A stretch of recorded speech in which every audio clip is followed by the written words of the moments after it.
ఏ రాజకీయ నాయకుడు నడుపుతుంది, రాష్ట్రాన్ని నడుపుతుంది రాజకీయ నాయకులే కదా, అధికారంలో ఉన్నటువంటి రాజకీయ నాయకులు, అధికారం కోల్పోయినటువంటి రాజకీయ నాయకులు కదా. వారి పిల్లలు ఎక్కడ చదువుతూ ఉన్నారు?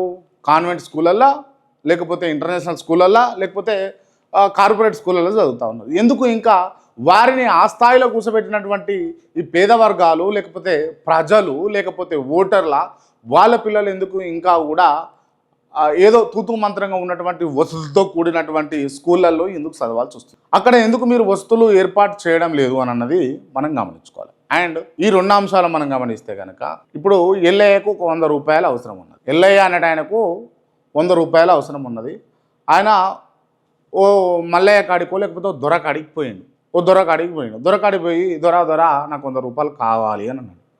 సరే ఇస్తా, ఏం చేస్తావు అని అడిగి, అంటే నువ్వేం చెప్తా చేస్తా అంటే, బావి కాడ ఇంత పని ఉన్నది, ఆ పని చేయాలి అని అన్నాడు. సరే చేస్తా అని అన్నాడు. 100 రూపాయలు ఇచ్చిండు, పని చేయించుకోండు.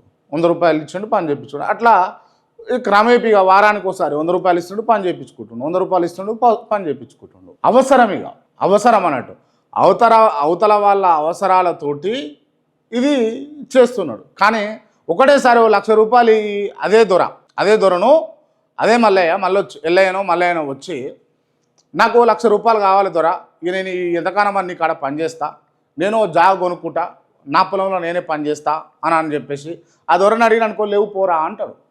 ఎందుకు అంటాడంటే, ఇడు మళ్ళీ రాడు కదా, 100 రూపాయలు ఇస్తేనేమో వస్తాడు, పని చేస్తాడు.